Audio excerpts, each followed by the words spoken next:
চিন্তন বৈঠক সমাপ্ত হৈ গ'ল। যোৱা কালি হৈছিল, আজি দিনৰ 2টা বজাত চিন্তন বৈঠক সমাপ্ত হৈ গ'ল। এতিয়াতো মইতো সমাপ্ত হোৱাৰ কাৰণে আহিলোঁ।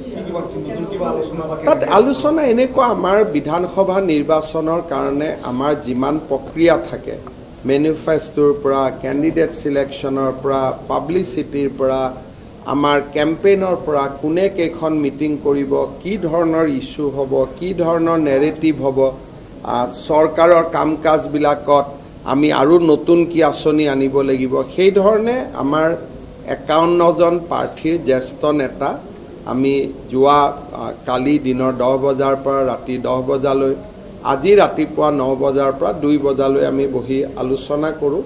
আৰু সেই আলোচনাখিনি আমি যিটো এইটো ফিডবেক বুলি কয়, ফিডবেকখিনি লোৱাৰ পিছত দলৰ কেন্দ্ৰীয় নেতৃত্ব, ৰাজ্যিক নেতৃত্বই ইয়াক সুন্দৰভাৱে শৃংখলিতভাৱে ইলেকশ্যনটো আগুৱাই লৈ যাবৰ বাবে ব্যৱহাৰ কৰিব। সকলো বিধায়কেতো টিকেট পাব নোৱাৰে। বহুতেতো কোনোবাই নিজেও ইলেকশ্যন নেখেলিব, কোনোবাই টিকেট নাপাব, কাৰোবাৰ সমষ্টি ডিলিমিটেশ্যনত নোহোৱা হৈ গৈছে, কাৰোবাৰ সমষ্টি শিডিউল ট্ৰাইব হৈ গৈছে, কাৰোবাৰ সমষ্টি শিডিউল কাষ্ট হৈ গৈছে। সেইকাৰণে অসমত যিহেতু এইবাৰ ডিলিমিটেশ্যন হৈছে, গতিকে এটা নতুন মুখ আহিবই লাগিব। কাৰণ শিডিউল কাষ্টৰ চিট বাঢ়িছে, শিডিউল ট্ৰাইবৰ চিট বাঢ়িছে, গতিকে নতুন মুখটো আহিবই লাগিব।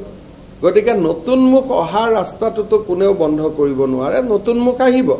কিন্তু কিমান আহিব, কি আহিব, সেই কথাটো ক'বৰ কাৰণে এতিয়া বহুত সময়। কাৰণ চৰকাৰৰ আজি ইমান দিনটো আমি মুখেদি কৈ আছিলোঁ যে আমি আপোনালোকক মহিলা উদ্যমিতাত 10,000 টকা দিম, আমি CM আত্মনিৰ্ভৰশীলত আমি 2 লাখ টকাকৈ দিম, চাকৰি 2 লাখ কৰিম।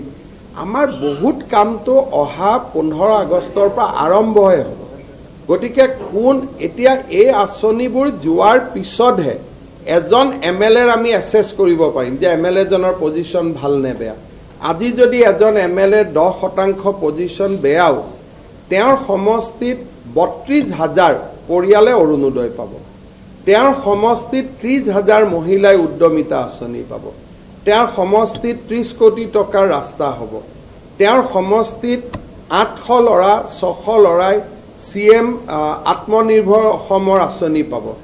এই আঁচনিবিলাক যদি ভালকৈ ৰূপায়ণ কৰে, আজি যোন 10% তলত আছে তাৰো 50% হি ওপৰত আহি যাব।